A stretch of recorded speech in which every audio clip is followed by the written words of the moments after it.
شروع اللہ تعالیٰ کے بابرکت نام سے تمام سننے اور دیکھنے والوں کو محبت اور خلوص بنا سلام۔ معزز ناظرین کرام، آج کے اس ویڈیو میں حضرت ایوب علیہ السلام کا واقعہ بیان کروں گا۔ حضرت عبداللہ بن عباس رضی اللہ تعالیٰ عنہ بیان فرماتے ہیں کہ اللہ تعالیٰ نے ایوب علیہ السلام کو جنت کا لباس پہنا دیا۔ آپ صحت مند ہو کر جنتی لباس پہن کر ایک طرف بیٹھ گئے۔ آپ کی زوجہ محترمہ آئیں تو پہچان نہ سکیں کہ بولی، اللہ کے بندے، یہاں جو بیمار تھا وہ کہاں گیا؟ کہیں اسے بھیڑیے تو اٹھا کر نہیں لے گئے؟ انہوں نے اس طرح کی کئی باتیں کی۔ آپ نے فرمایا، تیرا بھلا ہو، میں ہی ایوب ہوں۔ انہوں نے کہا، مجھ سے کیوں ٹھٹا کرتا ہے؟ آپ نے فرمایا، تیرا بھلا ہو، میں ہی ایوب ہوں، اللہ نے مجھے میرا صحیح جسم دوبارہ دے دیا ہے۔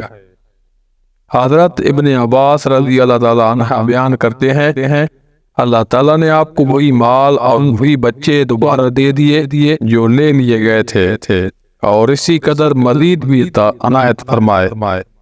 وہب بن منبع فرماتے ہیں کہ اللہ تعالیٰ نے آپ کی طرف وحی نازل فرمائی، میں نے تجھے تیرے اہل و عیال اور مال دوبارہ دے دیے ہیں، اور ساتھ اتنے اور بھی دے دیے ہیں۔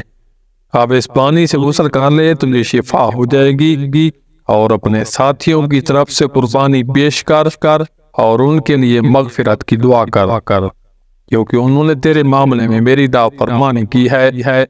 لیکن صحیح بات یہ ہے کہ اللہ تعالیٰ نے ان کے بدلے میں اور اہل و عیال عطا کیے، اور اس سے ایک گنا زیادہ بھی دیے، جس طرح مجاہد رحمت اللہ علیہ سے منقول ہے، ارشاد باری تعالیٰ اپنا پاؤں مارو کا مطلب ہے کہ زمین پر اپنا پاؤں مارو۔ ایوب علیہ السلام نے حکم کی تعمیل کی، اللہ تعالیٰ نے وہاں سے ٹھنڈے پانی کا چشمہ جاری فرما دیا اور حکم دیا کہ اس کا پانی پئیں اور اسی پانی سے غسل کریں۔ چنانچہ اللہ تعالیٰ نے آپ کی تکلیف دور اور جسم کی تمام ظاہری اور باطنی بیماریاں دور فرما دی، اور ظاہری اور باطنی تندرستی کے ساتھ کامل جمال اور بہت سے مال سے بھی نوازا، حتیٰ کہ سونے کی ٹڈیوں کی بارش ہوئی اور دولت اس طرح نازل ہوئی جیسے میںہ برستا ہے۔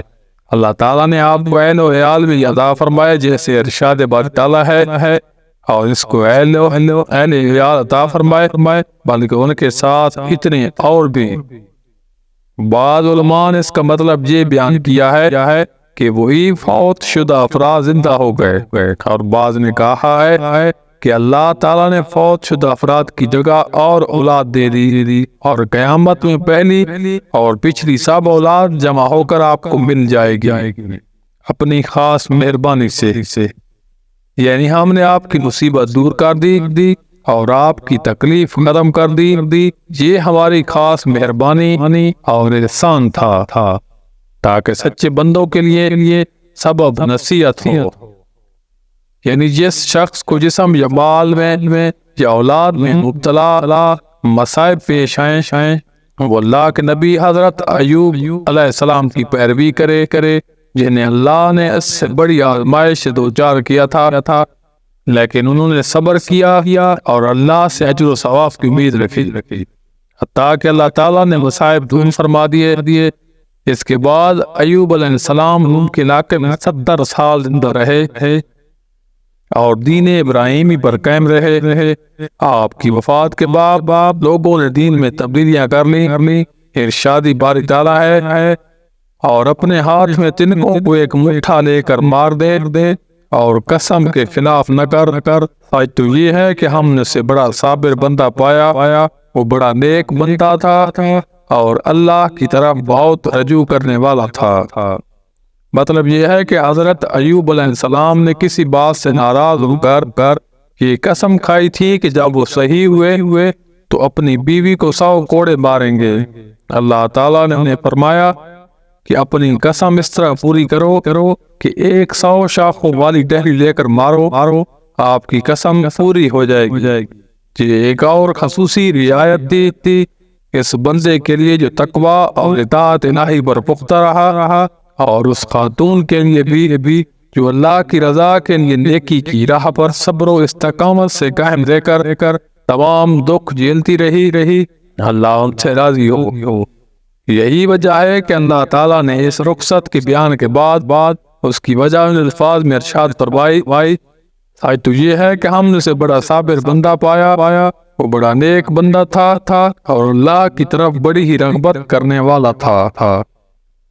امام بن جریر رحمت اللہ اور دوسرے مورخین بیان کرتے ہیں کہ حضرت ایوب علیہ السلام کی عمر 93 سال ہوئی، بعض حضرات نے آپ کی عمر اس سے بھی زیادہ کی ہے۔